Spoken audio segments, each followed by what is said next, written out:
الحمد للہ الذی ارسل رسولہ بالہدی ودین الحق لیظہرہ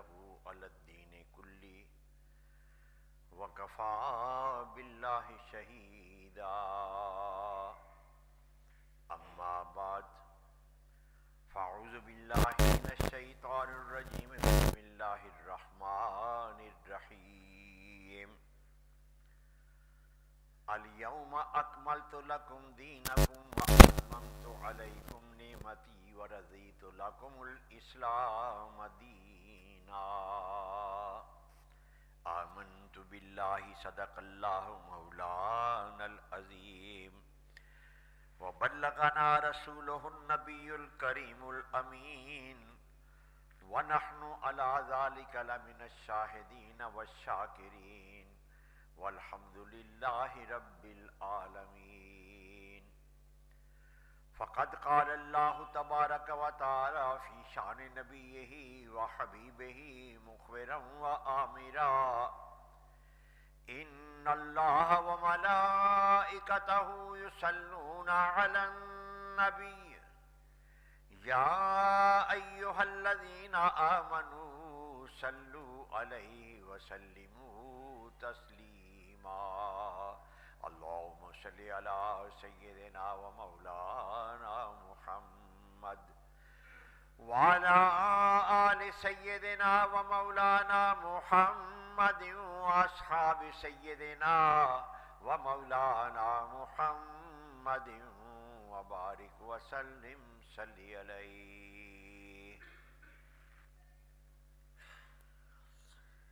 اللہ رب العزت جل وعلا کی حمد و ثنا اور اس کے حبیب پاک صلی اللہ علیہ وسلم کی بارگاہ میں ہدیہ صلاۃ و سلام پیش کرنے کے بعد قرآن کریم کی نزول کے اعتبار سے آخری آیت کریمہ کے الفاظ آپ کے سامنے تلاوت کیے گئے ہیں۔ یہ حجۃ الوداع کا موقع ہے۔ نبی کریم صلی اللہ علیہ وسلم حج کا خطبہ ارشاد فرما رہے ہیں اور آپ کے خطبے کی تکمیل کے ساتھ یہ آیہ مبارکہ جو ہے یہ نازل ہوتی ہے۔ الیوم اکملت لکم دینکم، رب فرماتا ہے کہ آج میں نے تمہارے لیے تمہارا دین مکمل کر دیا واتممت علیکم نعمتی، اور اپنی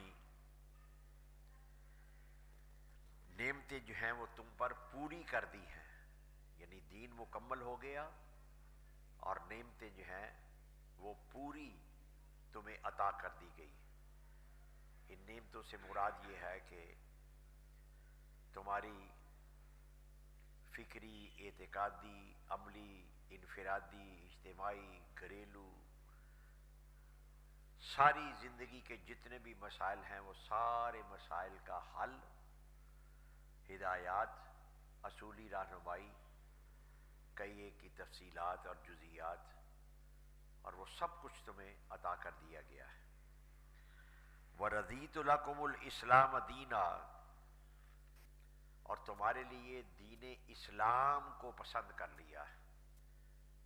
دوسرے لفظوں میں اس کا مطلب یہ ہے کہ اب میں صرف اسی سے راضی ہوں گا جو کہ اسلام کو قبول کرے گا، اور اسلام سے مراد یہاں ایک بنیادی عقیدہ تو شروع سے تمام انبیاء کرام علیہ السلام بیان کرتے رہے، اور اب چونکہ قیامت تک کے لیے ختم نبوت کا تاج اپنے حبیب کے سر پر سجا کر بھیج دیا، اور قیامت تک کے تمام انسانوں کے لیے ان کو رہنما بنا دیا، اور اب ان کا زمانہ پہلے انبیاء کی بنسبت محدود نہیں، کسی ایک علاقے کے لیے نہیں آ پائے، کسی ایک قوم کے لیے، قبیلے کے لیے نہیں، کسی ایک خاص زمانے کے لیے نہیں، بلکہ قیامت تک آنے والے تمام انسانوں کے لیے اور تمام زمانوں کے لیے حضور نبی، اور ان کی ہدایات آخری ہدایات ہیں۔ انسان جو اللہ تعالیٰ کی قدرت کا عظیم شاہکار ہے، اس کے اندر پوری کائنات کے جتنے رنگ ڈھنگ ہیں،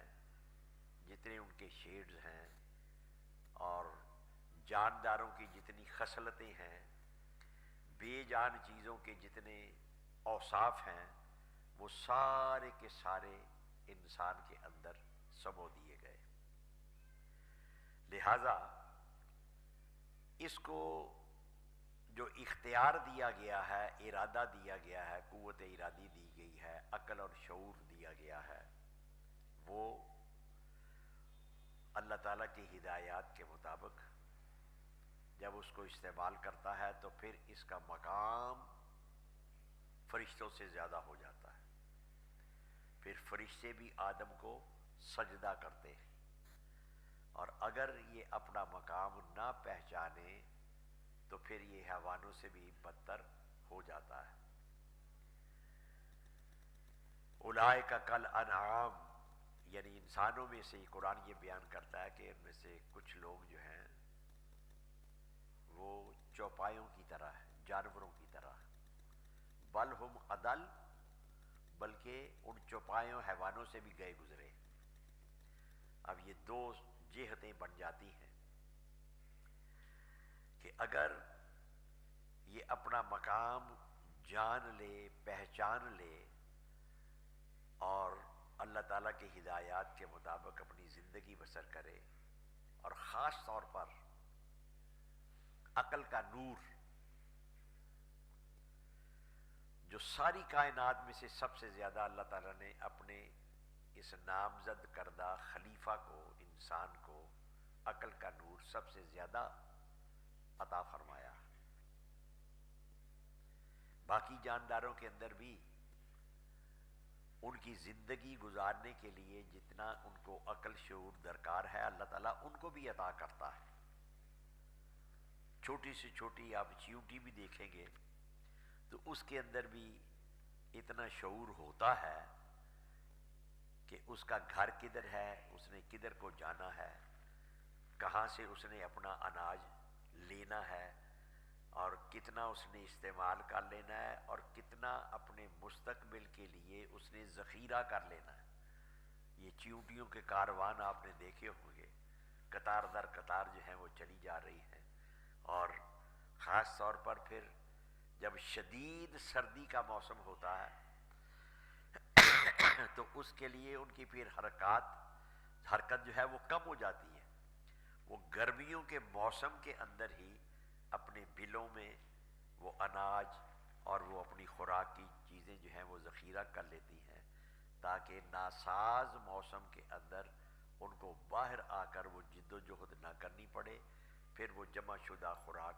اتنا شعور تو اللہ تعالیٰ اس معمولی سے کیڑے کو وہ بھی عطا کر دیتا ہے۔ پرندے چرندے آپ دیکھیں گے کہ وہ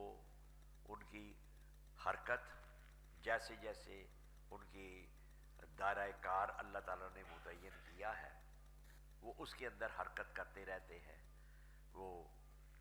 انڈے بھی دیتے ہیں، بچے بھی دیتے ہیں، کھانا پینا بھی ہوتا ہے، سونا جاگنا بھی ہوتا ہے۔ یہ ساری چیزیں ہمیں معمولی سے معمولی جانداروں کے اندر نظر آتی ہیں۔ انسان کا مقام اور مرتبہ، اگر یہ اپنا مقام اور مرتبہ جان لے، پہچان لے، تو پھر اس کی وہ خلافت کا استحقاق جو ہے، اللہ تعالیٰ نے اس کو کیوں خلافت کے لیے منتخب کیا، نامزد کیا،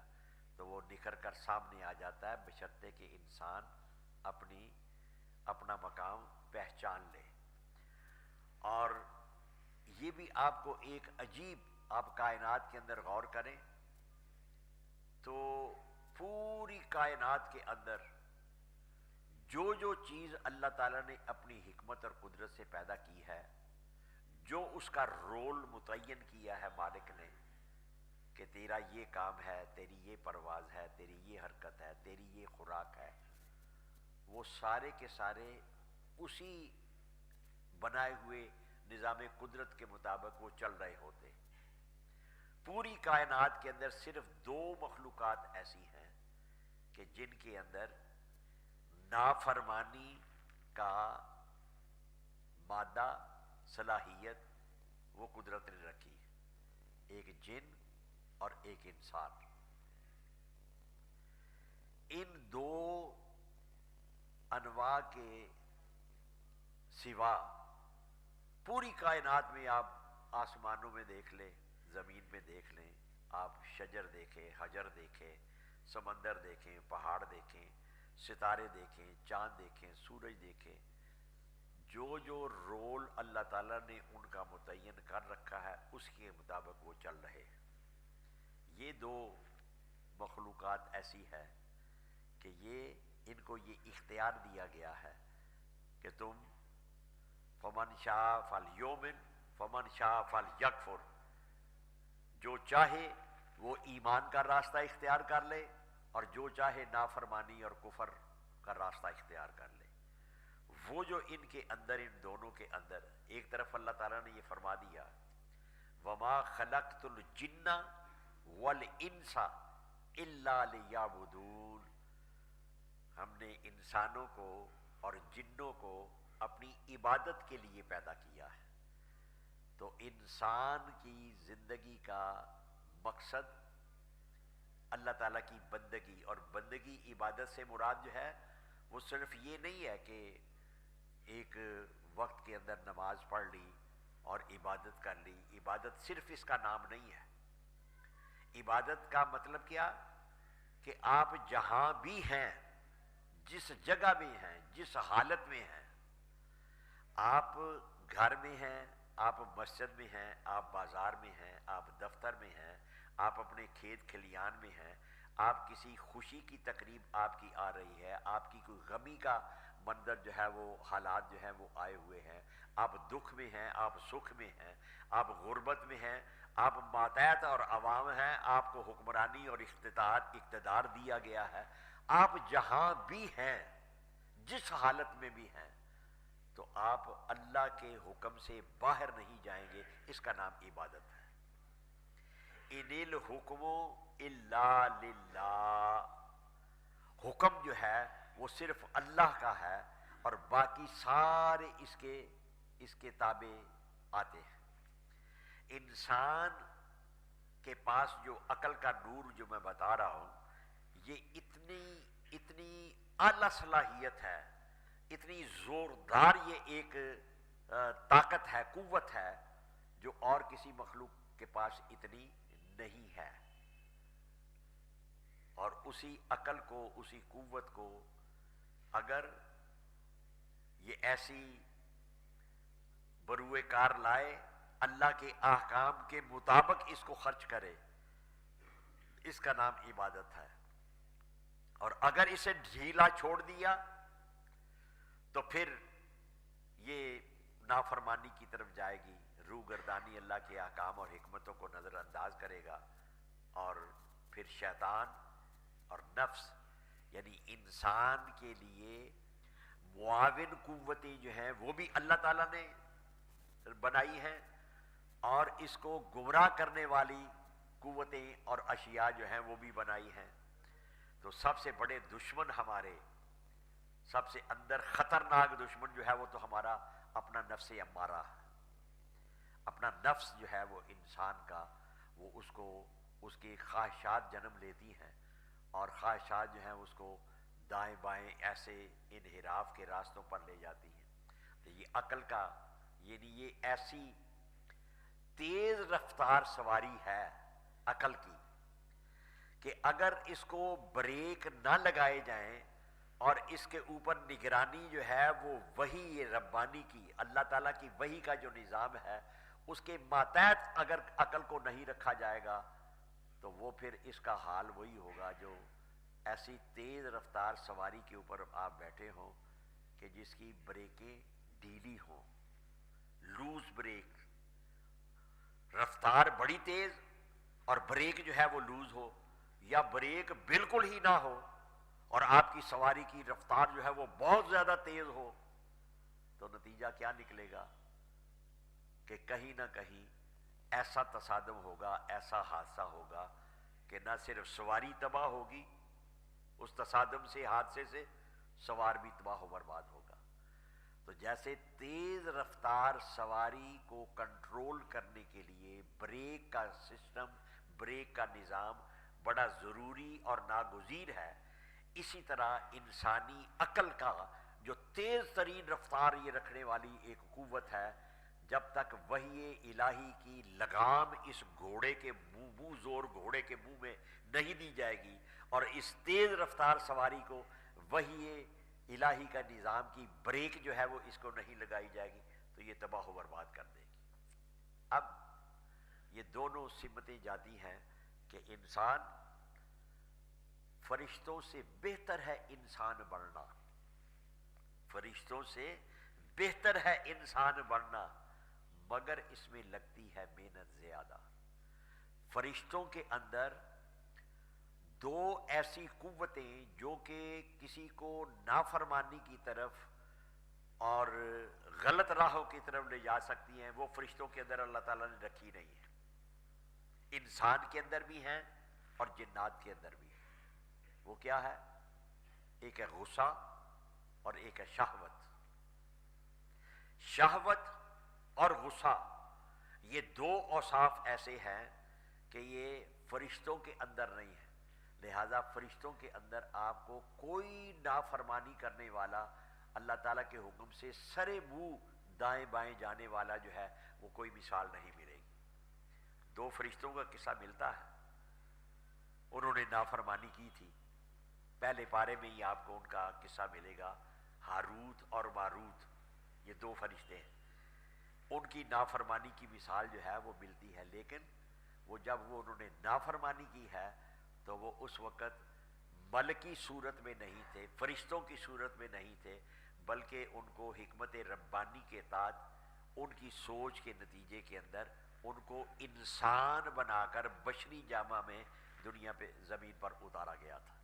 تو وہ جب انہوں نے نافرمانی کا ایک راستہ اختیار کیا ہے تو وہ اس وقت فرشتے نہیں تھے بلکہ وہ بشر اور انسان تھے، تو تبھی ان سے وہ نافرمانی ہوئی اور نافرمانی کے نتیجے کے اندر وہ سزا جو ہے وہ آج تک وہ بھگت رہے ہیں۔ تو یہ انسان اللہ کا خلیفہ، کاریگری عقل، چھوٹا سا ایک وہ بیا کہتے ہیں اسے، چھوٹی سی پدی سی ایک چڑیا ہوتی ہے، وہ اپنا ایک گھونسلہ بناتی ہے۔ آپ نے دیہاتی ماحول کے اندر، شہری ماحول میں وہ کم نظر آتے ہیں، دیہاتی ماحول میں اس کے گھونسلے جو ہیں وہ درختوں کے ساتھ لٹکے ہوئے ایسے آپ کو نظر آئیں گے، باریک باریک سے وہ تیلے اور وہ چھال کئی ٹہنیوں کی، وہ باریک باریک سوت کی طرح باریک، وہ اٹھا اٹھا کر لاتی ہے اور اس کے بنتی کرتی ہے، بنت کرتی ہے اپنے آشیانے، اپنے گھونسلے کی، بڑا خوبصورت بنا ہوتا ہے پھر وہ، اور اس کے باقاعدہ وہ دروازے رکھے گی، وہ چڑیا چھوٹی سی چڑیا اس کو اس کے دروازے رکھتی ہے، اور پھر اندر جہاں جو اس کا بیڈ روم ہے جس کو وہ بناتی ہے، اس کے اندر جہاں اس نے انڈے دینے ہیں اور انڈوں کے اندر پھر بعد میں اس کے بچے جہاں نکلنے ہیں، جہاں انہوں نے آرام کرنا ہے، وہاں وہ روئی وغیرہ لا کر وہ باقاعدہ اپنا بیڈ جو ہے وہ بناتی ہے، اتنے خوبصورت انداز میں اس کا مکان۔ لیکن فرق کیا ہے؟ فرق یہ کہ سینکڑوں سال پہلے، ہزاروں سال پہلے،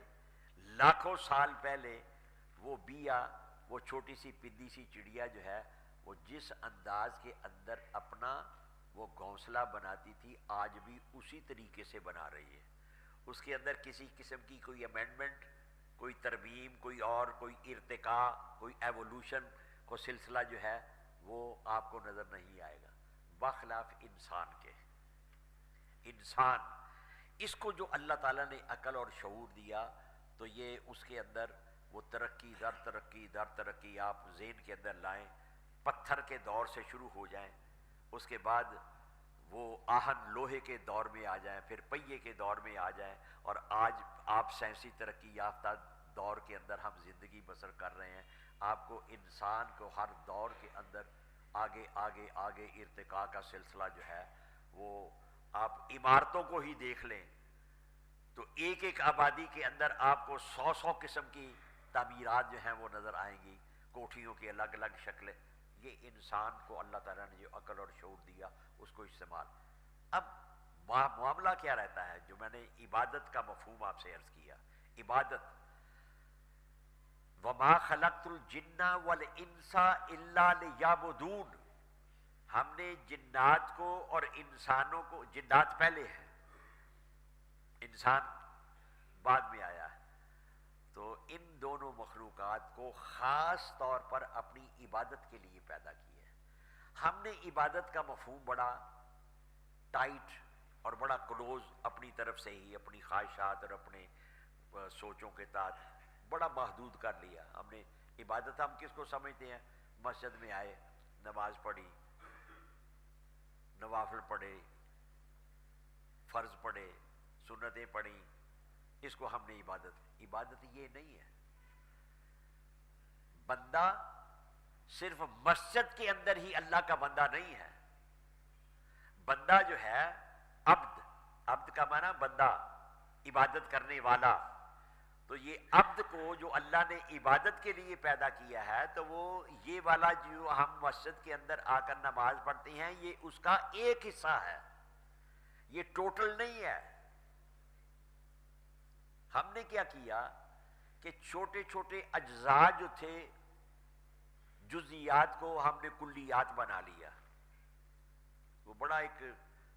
معروف سا لطیفہ سا بنا ہوا ہے کہ کسی گاؤں میں، کسی بستی کے، پتہ چلا کہ یہاں ہاتھی آیا ہے۔ ہاتھی کا نام انہوں نے سنا ہوا تھا، دیکھا ہوا نہیں تھا۔ پہلی مرتبہ ہاتھی جب بستی کے باہر آتا ہے تو تمام بستی والے کہ بھئی نئی ایک چیز آئی ہے تو اس کو دیکھنے کے لیے نکلتے ہیں۔ اس میں کوئی 5-6 نابینا دوست تھے، اندھے۔ وہ نابینا دوست جو ہیں، اندھے جو ہیں، وہ بھی ہاتھی دیکھنے کے لیے نکل کھڑے ہوئے۔ نابینا کو تو کچھ نظر نہیں آتا، اور کبھی سارے پنڈ والے جاندے نے پہ ہاتھی ویکھن تے چلو اسی بھی چل کے ہاتھی ویکھیے۔ وہ اندھے جو ہیں وہ ہاتھی دیکھنے کے لیے نکلے۔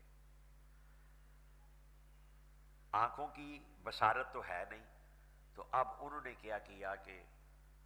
اپنے ہاتھوں سے ٹٹول کر، جو ان کا ذریعہ علم ایک بہترین نابینا کے، تو وہ اس کو ہاتھی کو دیکھتے ہیں۔ وہ ایک پیچھے سے آیا،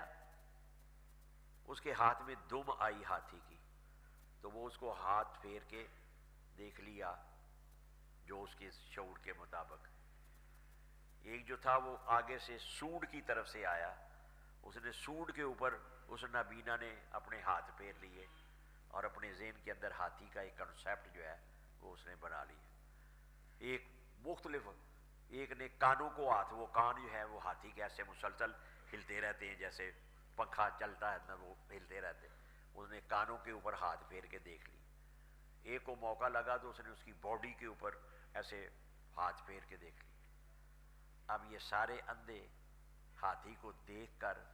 جب واپس آ گئے ہیں تو آپس میں گفتگو، بھی ہاتھی کیا ہے؟ جس نے دم پکڑی تھی انہوں نے کہا یار ایک موٹا سا ڈنڈا تھا، اوپر سے ذرا موٹا تھا تو نیچے آ کر وہ باریک ہو جاتا تھا، ذرا بس ایک ڈنڈا تھا، اس کا نام ہاتھی۔ جس نے کان چھوئے تھے انہوں نے کہا یہ ایک پنکھا سا تھا، مسلسل ایسے وہ حرکت کر رہا تھا، ہل رہا تھا اوپر نیچے جو ہے، اس کا نام ہاتھی۔ اور جس نے ایک ٹانگ پکڑی تھی اس نے کہا کہ ایک ستون سا معلوم ہوتا تھا، ایک شتیر تھا کوئی، تو اس نے ٹانگ کو جھپا مارا تھا اندھے نے، الا حاصل قیاس۔ اور جس نے ایک باڈی کے اوپر ہاتھ پھیر لیا، کہتے ہیں لگتا ہے یہ ایک پہاڑ ہی ہے، وہ اس نے اس کے مطابق۔ اس میں نکتہ کیا اس حکایت کے بنانے والوں نے جو سمجھانا چاہا، سینٹرل آئیڈیا کیا ہے، پوائنٹ کیا ہے، وہ یہ کہ ان اندھوں نے ایک ایک جز کو ٹوٹل ہاتھی سمجھ لیا، ٹوٹل ہاتھی قرار دے دیا۔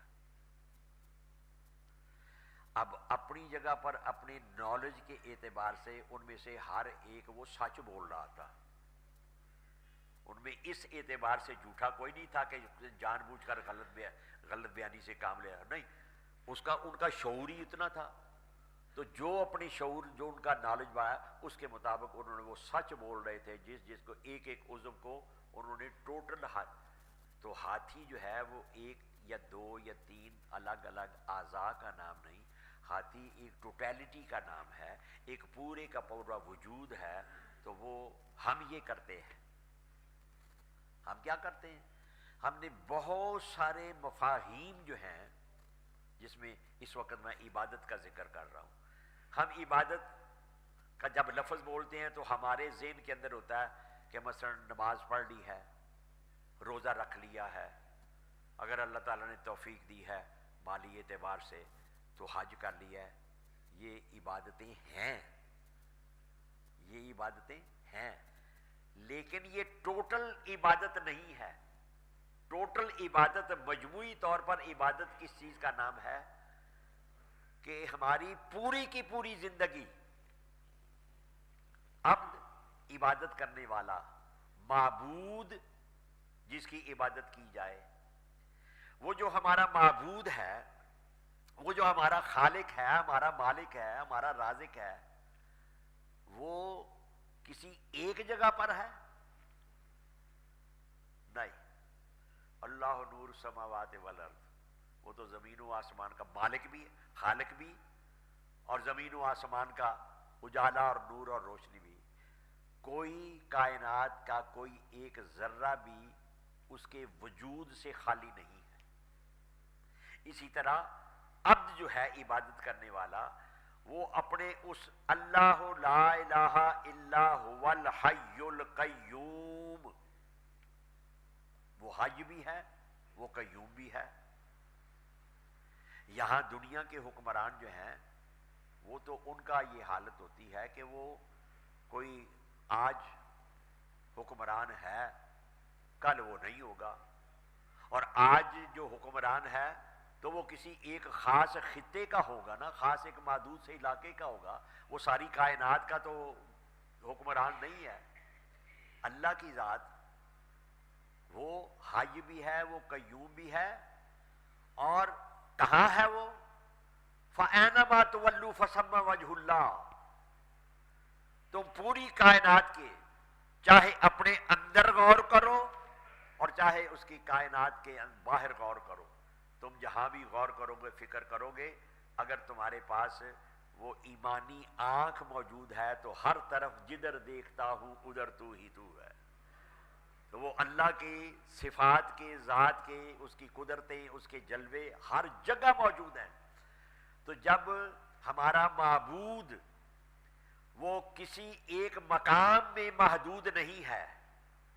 وہ ہر جگہ اس کی قدرت، اس کی صفات اور اس کا حکم اور اس کا اختیار وہ ہر گوشے، ہر لمحے، ہر ذرے کے اوپر ہے، تو بندہ پھر جہاں جہاں بھی ہوگا، چاہے وہ مسجد میں ہو، چاہے وہ بازار میں ہو، چاہے وہ گھر میں ہو، چاہے وہ دفتر میں ہو، چاہے وہ کھیت کھلیان میں ہو، بندہ جہاں بھی ہوگا وہ اپنے اللہ کی عبدیت سے وہ خارج نہیں ہو سکتا۔ اس کی حاکمیت برقرار ہے اور بندے کی عبدیت جو ہے وہ برقرار ہے۔ تو ہم نے کیا کیا کہ ہم نے محدود سا ایک حصہ جو تھا اس کو سمجھ لیا کہ سارا دین یہ ہے، ساری عبادت یہ ہے۔ نہیں، عبادت ایسا نہیں ہے کہ ہم جب مسجد میں ہوں تو پھر اللہ اللہ کر رہے ہوں تو مسجد سے باہر تاجر حاجی صاحب دکان پہ بیٹھے ہیں، وہ بیٹا آپ نے چائے کی پتی کے اندر رنگ کیا ہوا برادہ جو ہے وہ ملا لیا ہے؟ ہاں ابا ملا لیا ہے۔ دیسی گھی کے اندر وہ ولاتی جو ہے اس کو اس کی آمیزش کر لی ہے. پیسی ہوئی مرچیں جو ہیں ان کے اندر رنگا ہوا برادہ جو ہے وہ ڈال لیا جی، ڈال لیا ہے، آؤ پھر چل کر نماز پڑھائیں. یعنی وہ حاجی صاحب جو ہیں وہ جو بے ایمانی کر رہے ہیں، وہ جو ملاوٹ کر رہے ہیں، اور ادھر ہمارے سنتری بادشاہ جو ہیں وہ سڑکوں کے اوپر کھڑے ہوئے لوٹ رہے ہیں کھلم کھلا. یہ پچھلے ہفتے کی بات ہے، میں نے اپنے ایک ڈرائیور کو ایک کام کے لیے ادھر قصور میں ایک جگہ ایک دفتر میں بھیجا، تو وہاں سے ایک فیصلہ جو ہمارے حق میں ہوا تھا کچھ 10 سال کے بعد جا کر اس کی نقل لینی تھی. تو وہ ڈرائیور مجھے آ کر بڑے تعجب سے بتاتا ہے، کہتا ہے جی وہاں تو وہ کلرک بادشاہ کے پاس، محرر کے پاس، جو ریکارڈ کیپر ہے اس کے پاس جو پولیس والے آ رہے تھے وہ بھی اس کو رشوت دے رہے ہیں، انہوں نے بھی کاغذ کا پھٹکا لینا ہے، تو وہ پولیس والے بھی رشوت دے کر کھلم کھلا. وہ کہتا میری آنکھوں کے سامنے. میں نے کہا میں نے وہ کہا تھا کہ بھئی جو زیادہ سے زیادہ بامر مجبوری کیا ہوتا ہے. ایک حدیث ہے، الراشی والمرتشی کلاہما فی النار، رشوت دینے والا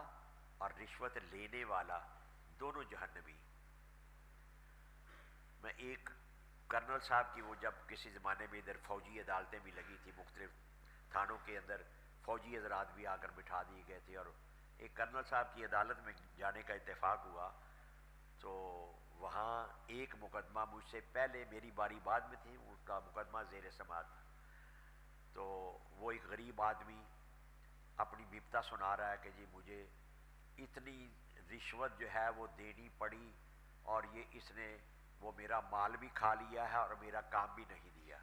اب وہ کرنل صاحب جو ہے اس کو جھڑک رہے تھے، ان کا کہ مجرم تو تم بھی ہو نا، تم بھی جہنمی ہو کہ تم نے رشوت دی. اب تم یہ کہہ رہے ہو کہ وہ اس نے رشوت لینے کے بعد کام نہیں کیا. میں نے وہاں مداخلت کر دی. میں کہا کرنل صاحب اگر آپ مناسب سمجھیں تو ایک اس کی ڈیپوٹیشن جو ہے وہ میں آپ کو صحیح، آپ کے ذہن میں کنسیپٹ کلیئر نہیں ہے. میں کہا الراشی والمرتشی کلاہما فی النار، رشوت دینے والا رشوت لینے والا، حضور نے فرمایا کہ دونوں جہنمی ہیں. رشوت لینے والا جو ہے وہ تو ہر حال میں جہنمی ہے، لیکن رشوت دینے والا جو ہے اس میں دو قسموں کے لوگ ہیں. ایک رشوت دیتا ہے کوئی ناجائز کام کرانے کے لیے، وہ بھی جہنمی ہے. لیکن ایک رشوت دینے کے اوپر مجبور کیا جاتا ہے کہ اس کا اپنا جائز حق اس کو رشوت دیے بغیر نہیں مل رہا، وہ بامر مجبوری حالت اضطرار کے اندر یہ مجبوراً جو اس کو دے گا اپنا جائز حق، جس کے اندر کسی اور کا حق نہیں ہے، اس کا اپنا جائز حق ہے، اس کو حاصل کرنے کے لیے جو اگر اسے رشوت دینا پڑتی ہے تو وہ دینے والا جہنمی نہیں ہے، لینے والا جہنمی. انہوں نے کہا جی یہ کیسے، آپ یہ نئی تشریح کر رہے ہیں، آپ مجھے لکھ کر دے سکتے ہیں. میں نے کہا لکھ کر ہم زبانی سوال کا جواب زبانی دیتے ہیں، آپ لکھ کر استفتاء جو ہے وہ میرے پاس بھیجیں، میں تحریری فتویٰ جو ہے وہ آپ کو دے دوں گا. لکھا ہوا سوال آئے تو لکھ کر جواب دیتے ہیں، زبانی سوال ہو تو آپ، میں نے کہا میرے پاس لکھ کر میں فتویٰ جو ہے وہ قرآن و سنت کی روشنی کے اندر آپ کو دے دوں گا. تو یہ بات ہو رہی تھی انسان، عبادت کا مفہوم کیا ہے. انسان جو ہے وہ اللہ تعالیٰ کا یہ خلیفہ، تو عبادت کا اتنا مفہوم یہ نہیں ہے کہ صرف مسجد کے اندر آئیں تو ہم نماز پڑھ لیں اور یہ عبادت ہماری ہو گئی. نہیں، میں اور آپ جہاں بھی ہوں گے تو دیکھنا یہ ہوگا کہ آپ سچ بول رہے ہیں یا جھوٹ بول رہے ہیں، آپ حلال کما رہے ہیں یا حرام کما رہے ہیں. ہر جگہ کے اوپر جہاں بھی ہم ہیں اللہ ہمارا موجود ہے، ہمارا معبود موجود ہے، اور ہم بھی اس کے بندے ہونے کی ناطے سے اس کے عبد ہی ہیں ہر جگہ پر جہاں بھی ہوں گے. چاہے ہم گھر میں بچوں کے اندر بیٹھے ہوئے. اب کل ایک وہ ڈرامہ جو وقتاً فوقتاً ہوتا رہتا ہے، کل پھر دہرایا جانے والا ہے نا، موسم برسات آتا ہے تو رنگ برنگے مینڈک نیلے پیلے کالے ٹراتے ہیں، بولیاں بولتے ہیں، اور یہ جمہوریت کے نام سے جو قوم کو پھنسا دیا گیا ہے ایک ابلیسی نظام کے اندر، وہ وقتاً فوقتاً وہ ڈرامہ جو ہے وہ عملی طور پر دہرایا جائے۔ وہ اسلام کا نظام رحمت جس نے آپ کو زندگی کے تمام شعبوں کے اندر ہدایات دے رکھی، اور ان میں سے ایک بہترین اصول جو نبی پاک صلی اللہ علیہ وسلم کا امت کو جو تعلیمات ہیں وہی کہ خیر الامور اوسطھا، تمام امور کے اندر میانہ روی بہتر ہوتی ہے۔ سورہ فاتحہ پڑھتے ہیں نا ہم نماز میں، بلکہ کوئی ایک رکعت سورہ فاتحہ کے بغیر نہیں ہوتی، اس کے اندر جو دعائیہ جملے ہیں اللہ تعالیٰ نے کرم فرمایا نا، ہمیں یہ سکھایا ہے کہ میری بارگاہ میں آؤ تو پہلے تو صاف ستھرے ہو کر، اپنے چہرے دھو کر، بدن پاک صاف کر کے، لباس پاک پہن کے میری بارگاہ میں آ کے بڑے ادب احترام سے نیاز مندی کے ساتھ کھڑے ہو جاؤ، منگتے بن جاؤ، پہلے میری تعریفیں کرو، الحمدللہ رب العالمین، سب تعریفیں اس اللہ کے لیے جو سارے جہانوں کو پالنے والا ہے، الرحمن الرحیم، وہ رحم فرمانے والا، بڑا کرم فرمانے والا ہے، رحم بخشش فرمانے والا ہے، مالک یوم الدین، قیامت کے دن کا مالک ہے۔ یہ تعریفیں ہو گئی۔ کہا کہ اب مکمل طور پر میرے سامنے سرنڈر کر دو، پرفیکٹ سبمیشن، مکمل طور پر، ایاک نعبد و ایاک نستعین، یا اللہ تیری صرف عبادت کرتے ہیں، تیری ذات کے علاوہ اور کسی کی عبادت نہیں کریں گے، اور تجھ سے ہی مدد مانگتے ہیں، تو ہمارا حقیقی مددگار ہے۔ یہ مکمل طور پر اپنے آپ کو سرنڈر کر دینے کے مترادف۔ تو اب کرم یہ فرمایا، کہا کہ اب میں خوش ہو گیا، میری تم نے تعریفیں کی ہیں، مکمل طور پر میرے سامنے جھک گئے ہو، اب مجھ سے مانگو۔ اب پتہ نہیں انسان نادانی کے اندر کیا مانگتا، تو اللہ تعالیٰ نے کرم یہ فرمایا، اس کریم نے کہا کہ سب سے بڑا انعام جو ہے وہ مانگو۔ وہ کیا ہے؟ اہدنا الصراط المستقیم، یا اللہ ہمیں سیدھے راستے کی ہدایت عطا فرما، یہ سب سے بڑا انعام ہے۔ اور وہ سیدھا راستہ اس کا ہمیں معلوم ہونا چاہیے کہ سیدھے راستے سے مراد کیا ہے اور اس کا مفہوم کیا ہے۔ تو وہ سیدھا راستہ جو ہے وہ صرف ایک معاملے میں نہیں ہے کہ ہم نے نماز جو ہے وہ اس طریقے سے پڑھنی ہے، روزہ اس طریقے سے رکھنا ہے، نہیں، پوری زندگی کے اوپر محیط ہے سارے، کہ کیا آپ سچ کو ووٹ دے رہے ہیں یا جھوٹ کو دے رہے ہیں، نیکی اور نیکوں کے ساتھ تعاون کر رہے ہیں یا بدماشے اور لچے اور لفنگے اور لٹیرے، اور جو آپ کی زندگی کے اندر جو ان کی کوئی اچھی مثالیں جو ہیں وہ پہلے موجود نہیں ہیں، تو آپ روا روی کے اندر فلاں کو ووٹ دو، فلاں کو سپورٹ دو، قدم بڑھاؤ فلانے، ہم تمہارے ساتھ ہیں، چاہے وہ جہنم کی طرف ہی قدم بڑھا رہا ہو۔ تو صرف قدم بڑھانے والے، ہر قدم بڑھانے والے کے ساتھ ہو جانا، یہ جو ہے یہ اسلام کی تعلیمات نہیں ہے۔ اسلام کیا کہتا ہے؟ کونوا مع الصادقین، سچوں کے ساتھ ہو جاؤ۔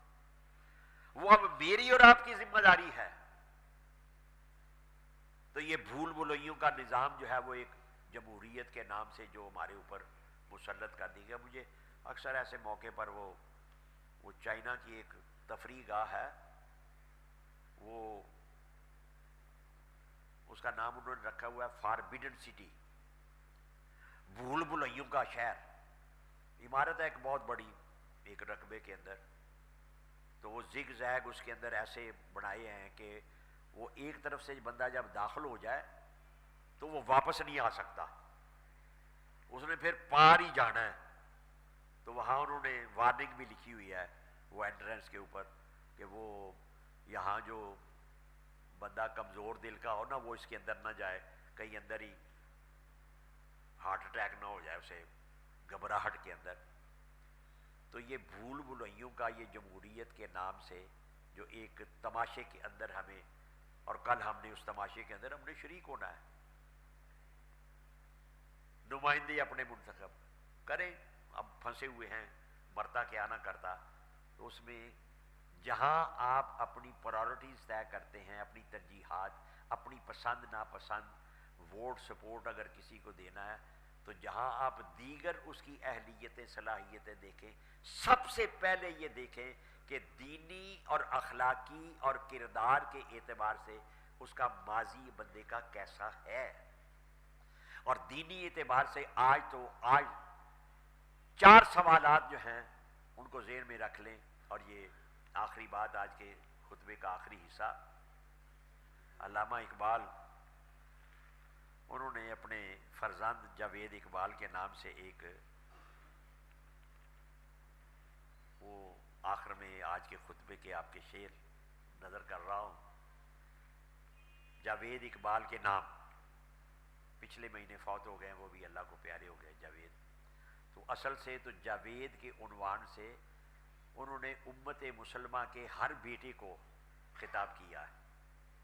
اقبال یہ کہتے ہیں، غارت گرے دین ہے یہ زمانہ، کہ یہ دین کو لوٹنے والا، دین کو تباہ و برباد کرنے والے زمانے کے حالات جو ہیں وہ ایسے جا رہے ہیں کہ دینی اقدار کو، ایمانی اقدار کو تباہ و برباد کرنے والا نظام جو ہے وہ عام ہے اس کی نہاد کافرانہ۔ یہ دور جو جا رہا ہے تو یہ اپنے اطوار کے اعتبار سے، اپنی جزیات کے اعتبار سے، اپنے نظام کے اعتبار سے یہ کافرانہ نظام ہے جس کے اندر ہمیں پھنسا دیا گیا ہے۔ اور ایسے حالات میں دربار شہنشاہی سے خوشتر مردان خدا کا آستانہ، وہ کہتے ہیں کہ ایک طرف تمہیں دنیا کے حکمرانوں کے وہ دربار کا قرب اور اس کے وہاں تک پہنچنے کے راستے آپ کو بتائے جائیں گے، سجائے جائیں گے، آپ کا فلاں وزیر کے ساتھ رابطہ ہو جائے گا، ہمارے ذریعے فلاں یہ ہو جائے گا، فلاں ہو جائے گا۔ وہ کہتے ہیں کہ یہ جو شہنشاہیت کے ہمیں خواب دکھائے جاتے ہیں، ان سے اس شہنشاہیت، وہ ابلیسی شہنشاہیت کے پیچھے نہ جاؤ، بلکہ کسی مرد خدا کا آستانہ مل جائے تو اس کو ترجیح دو۔ جاوید اقبال کا نام لے کر پوری امت مسلمہ کے ہر فرد کو، ہر فرزند کو اقبال پیغام دے رہے ہیں۔ تو کہتے ہیں کہ جوہر میں ہو لا الہ تو کیا خوف، تعلیم ہو گو فرنگیانہ، فرنگیوں کی تعلیم وغیرہ چل رہی، لیکن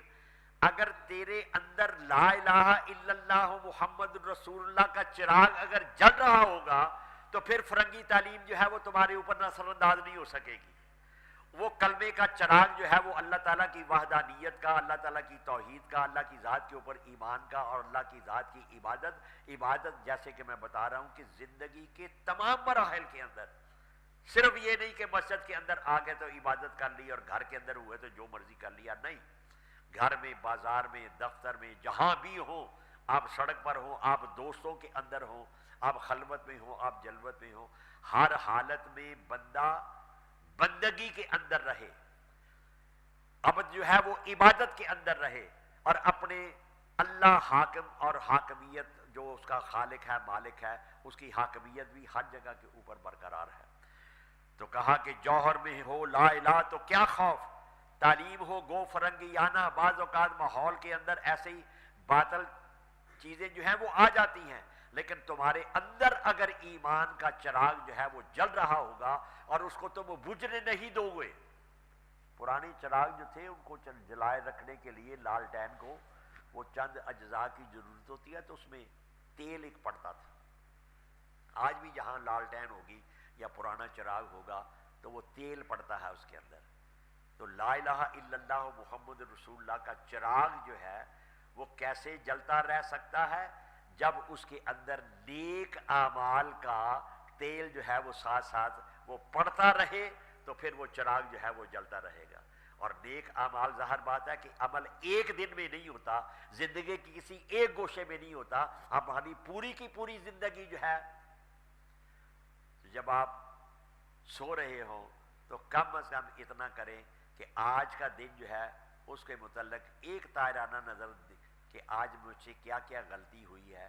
کیا میں نے کوئی نافرمانی کر لی ہے، کیا میں نے گناہ کر لیا ہے، تو کم از کم اتنا کیا جائے۔ اگر ہمارے اندر وہ لا الہ الا اللہ کا چراغ جل رہا ہے، روشنی موجود ہے، تو اس وقت جو دن کے جو اعمال غلط نظر آ جائیں تو اللہ تعالیٰ سے معافی مانگ کر بتا دیں، یا اللہ پاک مجھے معاف فرما دے، تیری ذات رحیم اور کریم ہے، مجھے معاف فرما دے۔ اور میں توبہ کرتا ہوں تو توبہ کا مفہوم یہ ہوتا ہے کہ پیچھے جو میں غلطی کر بیٹھا ہوں اسے تو معاف فرما دے، آئندہ میں یہ غلطی نہیں دہراؤں گا۔ کم از کم اتنا جو ہے وہ کر لیا جائے۔ تو یہاں آخری بات، غافل منشی نہ وقت بازیست، وقت ہنرست تو کار سازیست، کہ غافل نہ بیٹھنا۔ لٹیرے ڈاکو وہاں حملہ آور ہوتے ہیں جہاں ان کو پتہ ہو کہ یہاں دولت جو ہے، مال موجود ہے، اور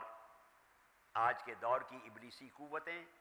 جہاں جہاں ایمان اور دیانت موجود ہوگا وہاں حملہ آور ہوں گی۔ ہم دنیا کے مال و منال جو ہے اس کی حفاظت کے لیے بڑی کوشش کرتے ہیں، سیکورٹی کے انتظامات کرتے ہیں، تو جہاں دنیاوی مادی معاملات جو ہیں ان کے اندر اتنے چکنے ہیں، وہاں اپنی ایمان کی دولت کو چوروں، ڈاکوؤں اور یہ جیب کتروں سے ان کو بچا کے رکھنا۔ یہ ٹھگ لیتے ہیں اور طرح طرح کے وعدے کریں گے، لالی پاپ دیں گے، نعرے عجیب عجیب سارے جو ہے وہ لکھ دیں گے، اور اس کے بعد جب یہ دن گزر جائے گا نہ آپ کو یہ ملیں گے اور نہ آپ کے۔ تو کونوا مع الصادقین، سچوں کے ساتھ ہو جائیں۔ اللہ تعالیٰ سچائی قبول کرنے اور سچوں کے ساتھ تعاون کرنے کی توفیق عطا فرمائے۔